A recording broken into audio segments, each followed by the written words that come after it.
नमस्कार, आप सभी दोस्तों का स्वागत है आज के इस लाइव कार्यक्रम में। आज आप जानेंगे गुमनामी बाबा, जिसके ऊपर बहुत सारे भ्रामक कहानियाँ फैली हुई हैं और अलग अलग लोगों का अलग अलग इसमें अपना मत है। लेकिन सरकार के पक्ष और आम पक्ष को अगर मिलाकर के देख कर समझा जाए तो इस बात का रहस्य क्या हो सकता है।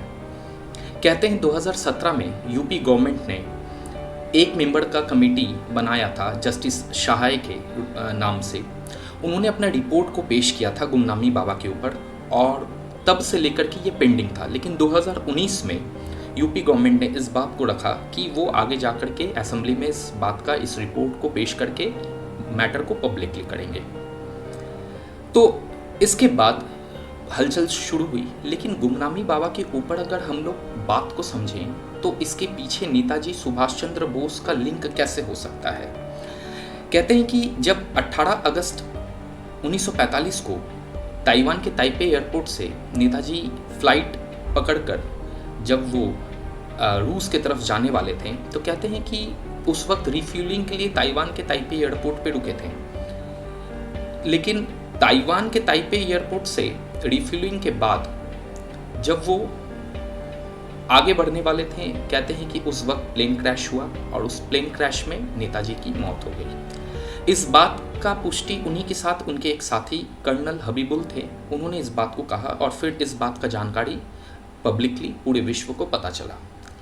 लेकिन उस वक्त कहते हैं कि महात्मा गांधी के साथ साथ जवाहरलाल नेहरू को भी इस बात का शक था कि ये घटना शायद सच नहीं है, क्योंकि जवाहरलाल नेहरू को उस वक्त रूस से कुछ लेटर आया नेताजी सुभाष चंद्र बोस को लेकर के, जो शक जाहिर कर रहा था।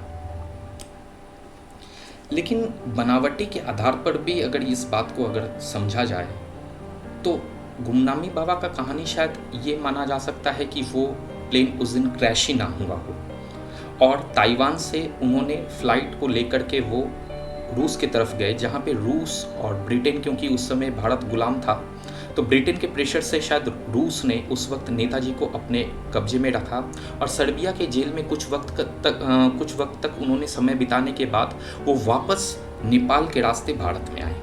और यही कहानी गुमनामी बाबा की कहानी को ज़्यादा पुख्ता बनाती है। कहते हैं कि वहाँ से जब वो नेपाल के रास्ते वो भारत में आए तो भारत में अयोध्या, यूपी के अयोध्या, जहाँ आप फैज़ाबाद देखते हैं, उस जगह पर उन्होंने किराए के मकान में रहना शुरू किया। लेकिन एक जगह ना रह करके 2-3 जगह उन्होंने घर बदलना शुरू किया कुछ ही वक्त के दौरान। तो उसको लेकर के लोगों को उस वक्त शक होता था। जहाँ वो रहते थे उनके साथ 2-3 उनके खानसामे और नौकर रहा करते थे उनके साथ। तो वो नौकर को भी इन बातों का कुछ शक हुआ करता था कि उनके चाल चलन, उनके काम करने का तरीका, क्योंकि एक उस लिहाजे के एक शक्ल में कोई कैसे फर्राटेदार जर्मनी भाषा, जापानीज़ भाषा बोल सकता है, फर्राटेदार इंग्लिश भाषा बोल सकता है। उसी के साथ साथ नौकरों को लेकर के अगर बात करें तो पड़ोसियों का भी ये दावा था। तो ये तो कहानी रहा। दूसरी बात यह है कि गुमनामी बाबा जितना दिन तक वहाँ पे रहे वो छुप करके रहते थे, ज़्यादा पब्लिकली अपने पड़ोसियों के साथ मिलना नहीं। और ख़ास करके 23 जनवरी और दुर्गा पूजा के वक्त उनसे कुछ उनके खास लोग मिलने आया करते थे कलकत्ता से, जो उनके नौकरों ने इस बात को कहा। तो ये 23 जनवरी नेताजी का जन्म दिवस है, तो इस बात को लेकर के भी शक जाहिर हुआ लोगों को आगे जा कर के। लेकिन उस वक्त ये बात को कोई धारणा नहीं कर पाया और जो नौकर उनके साथ 24 घंटे रहते थे ये उन्हें भी नहीं पता था।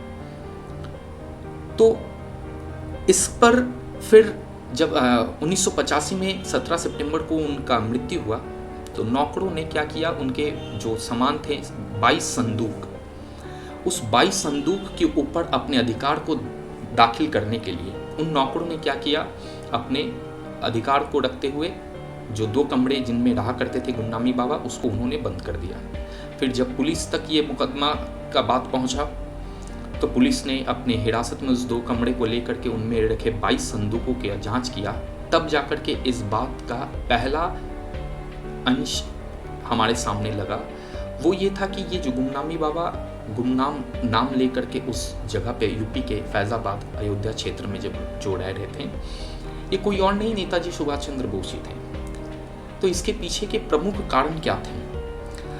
उस 22 संदूक का जब जांच किया गया पुलिसों के द्वारा तो उसमें से कुछ तस्वीरें निकली। 1945 से पहले जब नेताजी सुभाष चंद्र बोस अपने साथी लीला रॉय के शोक सभा में पहुंचे थे तो उनका वो शोक सभा का चित्र भी उनके साथ था। उसके साथ साथ वो जो शराब पिया करते थे, सिगरेट जो पिया करते थे, जो चश्मा पहना करते थे, दर्जनों वैसे चश्मा वहाँ पे मौजूद था। इंडियन नेशनल आर्मी के बहुत सारे जो अचीवमेंट्स थे, युद्ध जो उन्होंने लड़ा, उसके ऊपर स्ट्रैटेजिक बुक उस जगह पे मौजूद था। आज़ाद हिंद फौज का यूनिफॉर्म था, कुछ तस्वीरें थीं, कुछ मैप थे जो जापान और ताइवान के क्षेत्र में दिखाई जा रही थी उस एविडेंस में। इसी तरीके से और भी बहुत सारे मैगजीन्स, बुक्स, न्यूज़पेपर जो जापानीज़ और जर्मन भाषा में लिखे हुए थे वो सब प्राप्त हुए पुलिस को। और इसको लेकर के फिर बाद में शाहनवाज कमीशन और खोसला कमीशन ने इसकी जांच और पुष्टि की। लेकिन इस पुष्टि के बाद भी सरकार ने अपने तरफ से इस बात को सरेआम नकार दिया कि गुमनामी बाबा का कोई संबंध नेताजी सुभाष चंद्र बोस के साथ नहीं है। परंतु फिर भी आगे जाकर के यूपी सरकार के द्वारा इसमें अपना अलग जांच कार्रवाई की गई, जिसका रिपोर्ट अभी 2019 में सरकार ने असेंबली में रखने के लिए ये बात की है। लेकिन एक रिपोर्ट एक ऐसा भी है, मुखर्जी कमीशन की रिपोर्ट, जिसमें इस बात को एक तरफ से नकारा जाता है कि गुमनामी बाबा और नेताजी के बीच में कोई संबंध नहीं है, लेकिन उनमें से कुछ लिंक ऐसे थे जो शायद उसका जवाब मुखर्जी कमीशन भी नहीं दे पाए कि अगर गुमनामी बाबा नेताजी सुभाष चंद्र बोस नहीं थे तो फिर नेताजी के मौत के पीछे का कारण क्या है, उस बात का भी पुष्टि उस वक्त शायद नहीं हो पाया। तो ऐसे करके कुछ और भी बहुत सारे कमीशंस के रिपोर्ट पहले भी आ चुके हैं और लास्ट अभी यूपी गवर्नमेंट ने असेंबली में रखने के लिए जो बात की है, तो उस रिपोर्ट की भी अगर देखा जाए, जस्टिस सहाय की रिपोर्ट, तो आज तक इस बात का हमारे बीच में द्वंद्व है कि इन दोनों कहानी के बीच में सबसे बड़ा फासला जो है कि मृत्यु हुआ तो कहाँ हुआ, किस तरीके से हुआ, और उनके छोड़े गए विरासत जो भारतीय इतिहास के लिए बहुत ही महत्वपूर्ण भूमिका निभाते हैं और निभाएंगे आगे जाकर आने वाले भविष्य में, क्योंकि वो जो भारत के लिए आज़ाद हिंद फौज बनाए और आज़ादी के नेतृत्व को लड़ते हुए उन्होंने जो एक रणनीति बनाया, वो कहीं ना कहीं आने वाले 100 साल तक और 200 साल तक का उनके पास वो स्ट्रैटेजी था।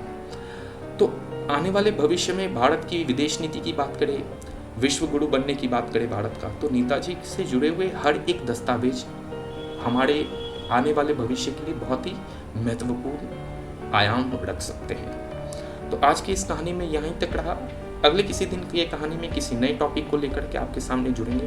तब तक के लिए हमारे साथ जुड़े हुए रहे, सब्सक्राइब करें। इंस्टाग्राम में अगर हमसे जुड़ना चाहते हैं, कुछ सवाल पूछना चाहते हैं तो इंस्टाग्राम में जुड़ सकते हैं, लिंक आपके सामने दिए हुए हैं। हमारे चैनल को सब्सक्राइब करें। अगर कोई क्वारी हो तो कमेंट करके आप पूछ सकते हैं। अगले दिन मिलेंगे किसी नए टॉपिक को लेकर के, तब तक के लिए धन्यवाद।